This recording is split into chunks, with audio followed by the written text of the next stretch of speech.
Did you know that the UK has a brand new radio station? But not only that, it's the first and only mixed format Christian radio station.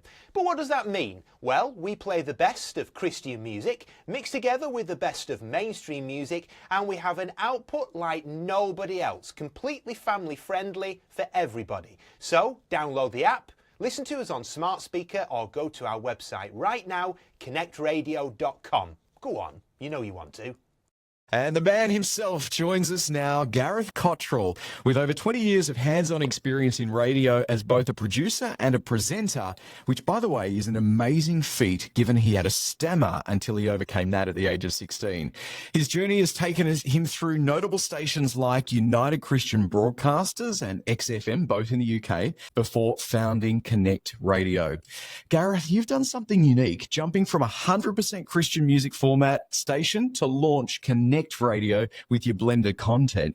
Tell us, what led you to start to set up Konnect Radio in the first place? Well, I always said I never wanted to work in Christian radio, but God had other plans, you see, because I was in commercial radio, and in the UK, it's a very exciting platform, commercial radio, because I guess they get the big guests and they've got massive budgets. But I always saw this big difference between commercial radio and Christian radio. I always saw, as I said, commercial radio as this exciting platform, and Christian radio as something that can be described as maybe a bit vanilla. And God sent me on this mission.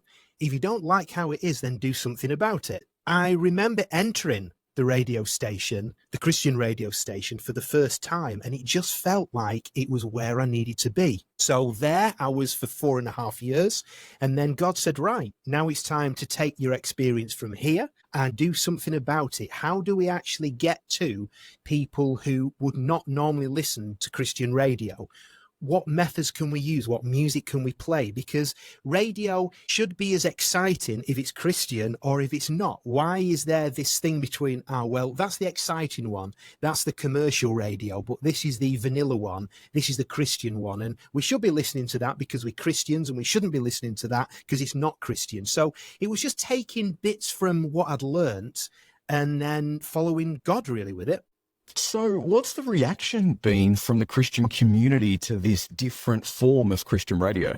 I think a lot of them have seen it as a refreshing change. And we've not had, at the moment, I don't know if that will change, but we've not had any negative responses at all. And that doesn't mean that everybody tunes in and goes, oh, this is amazing. Some people try and say, actually, it's not for me. It's not what I want. I want a Christian radio station that is 100% Christian. But then you get the people who try and they think, this is amazing. I never knew that there was actually Christian meanings in songs by U2.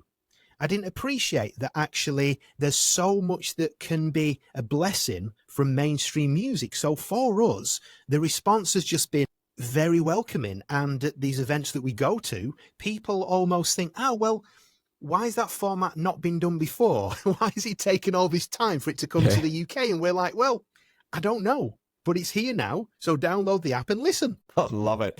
Now, we've all Christian radio people in the room, so we understand how we select Christian music for our stations. But let's delve into what you were just saying then for a moment. How do you select the mainstream music? How do you choose that U2 or Coldplay song? What's your selection process look like? Every single song on air goes through a panel of 3 people. What we tend to do is, on the music team, we've all got young children, and we have in our mind and think, if we were driving the car and this song came on, would it mean that we'd have to have awkward conversations answering those questions that no parent really wants to answer? Or is it something that is just wholesome? And so what we do is there's basically 3 criterias. And the first one is it a good song? Because that's crucial. And then we go through the lyrics with a fine tooth comb. Now that can be a real challenge because there's the obvious words that you wouldn't play on the radio, like swearing. But then there's other ones which we're a bit like, do we want to be using that or not? And then the third one is we look at the music video. Because sometimes the song can be absolutely fine and great, but then you look at the music video and it's basically in a bar, women wearing next to nothing, and it's endorsing things that we don't want to be endorsing. So they're the 3 main things, and it can be difficult because certain songs, they'll pass the first two, and you'll think this is a great song. And all of us as presenters or producers, we've had those moments where you hear a new song for the first time and you think this is going to be brilliant on air. But then you check the lyrics maybe and you go, oh, it's just that one word there. What do you see the future for Konnect Radio? Where's it going to from here?